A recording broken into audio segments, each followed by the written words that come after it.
మీరు కొత్తగా business start చేయాలనుకుంటున్నారా? మార్చ్ 16, 17న హైటెక్స్ లో franchise India biggest. Sunitha Reddy గారు బాధితులు అన్న సానుభూతి లేకపోగా, బాధితులకు భరోసా ఇవ్వాలి అన్న ఆలోచన లేకపోగా, అదే సునీత కుటుంబం హత్య చేసింది అని ఆరోపిస్తున్నారే, ఇది మీ మనస్సాక్షి అయినా ఎలా ఒప్పుకుంటుంది అని అడుగుతున్నాం. ఒకసారి అద్దం ముందు నించొని హత్య చేసింది సునీత కుటుంబమా అని ఒక్కసారి మిమ్మల్ని మీరు ప్రశ్నించుకోండి. అద్దం ఏం సమాధానం చెప్తుందో, మీ మనస్సాక్షి ఏం సమాధానం చెప్తుందో ఒకసారి మనస్సు పెట్టి వినండి. ఆఖరికి ఇంతగా దిగజారిపోతారు అని ఎవరు ఊహించలేదు.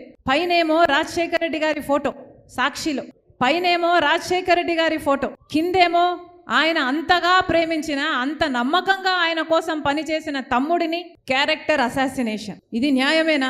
మీకోసం పనిచేసినప్పుడు కనిపించలేదా వివేకానంద రెడ్డి గారి క్యారెక్టర్? పోయేంత రాత్రి వరకు కూడా వైసీపీ కోసమే క్యాంపెయిన్ చేశాడు కదా. వైసీపీ నిలబెట్టిన అభ్యర్థులను ఆయన అంగీకరించకపోయినా జగన్మోహన్ రెడ్డి గారి నాయకత్వాన్ని గౌరవించి అదే వైసీపీ కోసమే క్యాంపెయిన్ చేసిన వ్యక్తి. ఆ రోజు మీకు కనిపించలేదు వివేకానంద రెడ్డి క్యారెక్టర్. కానీ ఈరోజు పైనేమో రాజశేఖర రెడ్డి గారి బొమ్మ, కిందేమో వివేకానంద రెడ్డి క్యారెక్టర్ అసాసినే. భావ్యమేనా? మనుషులేనా? అంతటితో ఆగారా? సోషల్ మీడియాలో ఎన్ని రకాలుగా బెదిరించారు, బూతులు తిట్టారు, తోడబుట్టిన చెల్లెళ్ళు అని చూడకుండా అవమానించారు. అన్నిటినీ తట్టుకుంది సునీత. ఈరోజు నిలబడి ఉంది సునీత.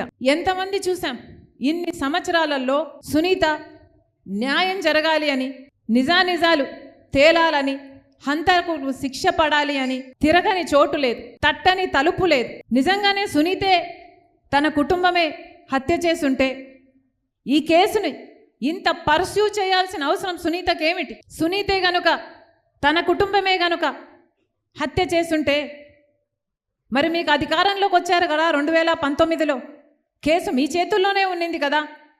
మరి మీరు అప్పుడు సునీతను ఎందుకు అరెస్ట్ చేయలేదు? సునీత కుటుంబాన్ని ఎందుకు ప్రశ్నించలేదు? ఎందుకంటే దోషులెవరో నిర్దోషులెవరో మీకు తెలుసు కాబట్టి, మీ మనస్సాక్షికి తెలుసు కాబట్టి.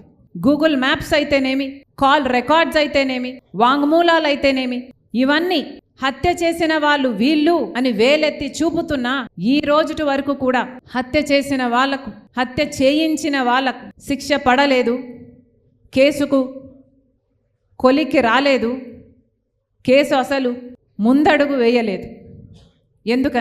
ఎందుకంటే అన్నా అని